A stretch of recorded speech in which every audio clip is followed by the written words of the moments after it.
I never thought I'd come back to Zenith Zone Zero, but here I am, playing it more than Genshin and Star Rail combined. Let me tell you why. So I just want to share my thoughts on Zenith Zone Zero as a returning player. I played ZZZ during the beta and again at launch. The style, combat, music, character design, and animation were all top tier.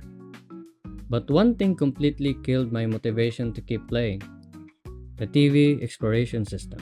During the beta, I tried the TV exploration and honestly thought it was bad. It was unique, sure, but unique doesn't always mean fun or good. It felt clunky and unengaging. I ended up skipping the story entirely and just tested characters and combat. Fast forward to launch, I gave it another shot, hoping something had changed. But nope, I still couldn't stand the TV mechanic. I stopped playing after the cunning hair story and left with this lingering frustration. Here's a game with some of the best character animation and combat in genre, and yet the exploration system made me feel like it wasn't worth progressing. Months passed, I didn't play, but I stayed updated through content creators like Tectone and Mtash. Then one day, Hoshimi Miyabi dropped, and the FOMO got me. I jumped back in just to try to pull for her, and got lucky with a 10 pull. So I decided to play a bit more and ended up doing the new story and some side quests. That's when something unexpected happened. I didn't even notice the TV system anymore. It was barely there or maybe even gone in the newer content. I was fully immersed in the story. The cutscenes were incredible, especially when the moment when all characters team up to take down Bringer. It felt like an Avenger level climax. That kind of storytelling, bringing everyone together for a high stake battle, was hype, and I genuinely hope they do more of it. So where does ZZ stand compared to Hoyo games? Right now, I think Zenless Zone Zero is in a really solid balanced state. The music, zone, combat, voice acting, and cutscene feel polished and engaging. Even with some sign of power creep like how strong Miyabi is, the game doesn't feel frustrating or unbalanced, at least not yet. Now let's talk about Honkai Star Rail. At first, I was hesitant to even play it. Turn-based combat isn't really my thing, but I found out a way to enjoy it by just auto-battling everything and playing it for the story. And honestly, it worked. I love Bellabog's art, and probably still my favorite story of the game. At that time, my roster was solid. I pulled for Zila, Jing Yuan, Blade, Jing Liu with signature light cone, Kafka, Black Swan, and finally Huahua.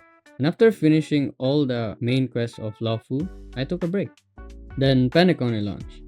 I came back, the region looks amazing, spacey, sci-fi vibes, strong visual identity, great music, and I played through the first half and then left again. Later, I returned once the whole story was out, expecting to get back into it. But something changed. My fully built team was getting wiped in the story boss fight. My usual full auto strategy wasn't working anymore. That's when I realized the game was experiencing power creep. My older characters weren't cutting it anymore. I ended up pulling for new ones like the Herta, Acheron, and Lingsha to get back on track. Even then, another issue hit me. The story was a mess, and some of the characters weren't even voiced. Will the journey be too much for you to handle? I thought my game was bugged at first, so I reinstalled it. But nope, it was a real issue. There are missing English voice lines, and in a story heavy game, it was completely immersion breaking, especially for a casual player like me who plays for the narrative and world building. After finishing Penacony, I had high hopes for Amphorius, but ended up with more disappointment. The entire act was filled with dialogue dumps, unvoiced scenes, and static images with voiceovers. Even key characters like Dan Heng didn't have voices, and he's central to the plot. At that point, Star Rail started to feel like new Genshin for me, where bad was overweighing the good, and I couldn't justify playing the game anymore. Speaking of Genshin Impact, my issues started with the Natlan update. From the start, it fell off. The forced Pokemon style exploration was frustrating, and the futuristic character design didn't match the native theme they were going for. It completely broke the immersion, and honestly, I really think they should just delete Natlan at this point. The music was great, but music alone can't carry a game.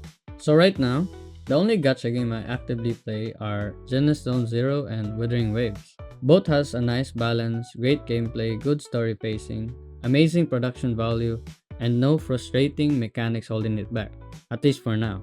As for Genshin and Star Rail, I quit both. The problems started stacking up and become overshadowing what made them enjoyable in the first place. That said, I'm still open coming back if either of them gets back on track. But for now, ZZ and Wua is where I'm having fun the most. What about you? Are you still playing Genshin or Star Rail? Have you tried ZZZ lately? If you enjoyed this, hit the like and subscribe. It really means a lot. I've got more takes coming, so see you in the next one.